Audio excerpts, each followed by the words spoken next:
മഹാജനങ്ങളെ, Covid മഹാമാരി പടർന്നു പിടിച്ചിരിക്കുന്ന സാഹചര്യത്തിൽ 2020 മാർച്ച് മാസം 1-ാം തീയതി മുതൽ 2 ആഴ്ചത്തേക്ക് രാജ്യവ്യാപകമായി ലോക്ക്ഡൌൺ പ്രഖ്യാപിച്ചിരിക്കുന്നു.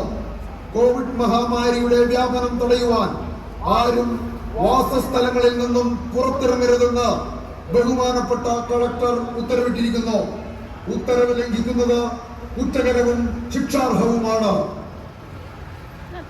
മാന്യ മഹാജനങ്ങളെ, കോവിഡ് മഹാമാരി പടർന്നു പിടിച്ചിരിക്കുന്ന സാഹചര്യത്തിൽ 2020 മാർച്ച് മാസം 1-ാം തീയതി മുതൽ 2 ആഴ്ചത്തേക്ക് രാജ്യവ്യാപകമായി ലോക്ക്ഡൌൺ പ്രഖ്യാപിച്ചിരിക്കുന്നു.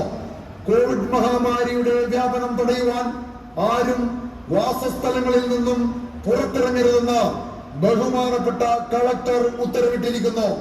ഉത്തരവ് ലംഘിക്കുന്നത് കുറ്റകരവും ശിക്ഷാർഹവുമാണ്.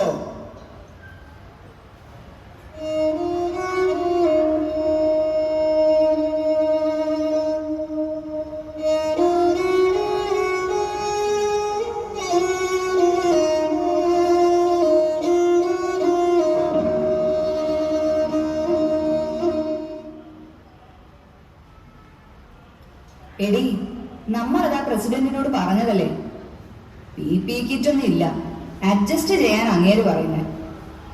നമ്മുടെ നാട്ടുകാരെ കൈവിടാൻ നമുക്ക് പറ്റത്തില്ലല്ലോ. നീ എന്തായാലും PHCയിലോട്ട് വാ. ഞാൻ ഇറങ്ങുവാ. ഇറങ്ങുവാന്നേ.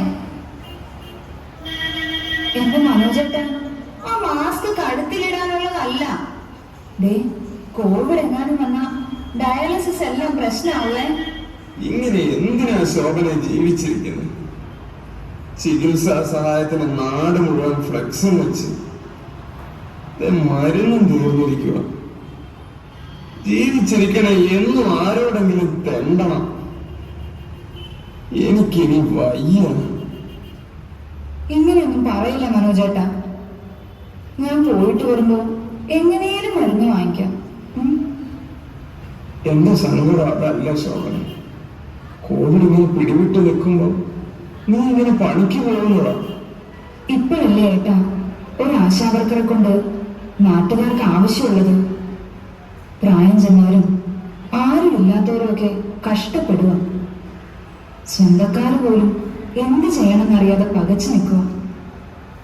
ഏട്ടൻ സമാധാനത്തോടെ ഇരിക്കും. നമ്മുടെ കഷ്ടപ്പാടെല്ലാം ഈശ്വരൻ കാണുന്നുണ്ടെന്നേ. നീ എന്തേലും കഴിച്ചേച്ചു പോ. വേണ്ട, സമയം പോയെന്നേ. പിന്നെ പിള്ളേർക്ക് കൊടുക്കാനുള്ള ചോറ് ഞാൻ ചോറ്റുപാത്രത്തിലാക്കി വെച്ചിട്ടുണ്ടേ. കൊടുത്തു വിടാൻ മറക്കല്ലേട്ടോ. ഈ വെള്ളമെങ്കിലും നീ കൊണ്ടുപോകും.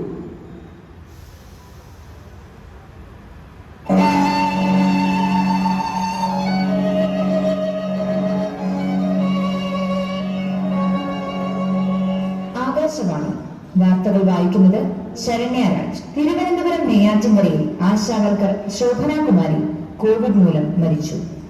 കോവിഡ് ബാധിതരായ ആളുകളെ പരിചരിക്കുന്നതിനിടയിലാണ് ശോഭനാകുമാരിക്ക് കോവിഡ് ബാധിക്കുന്നത്.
തുടരുവതു തന്നെ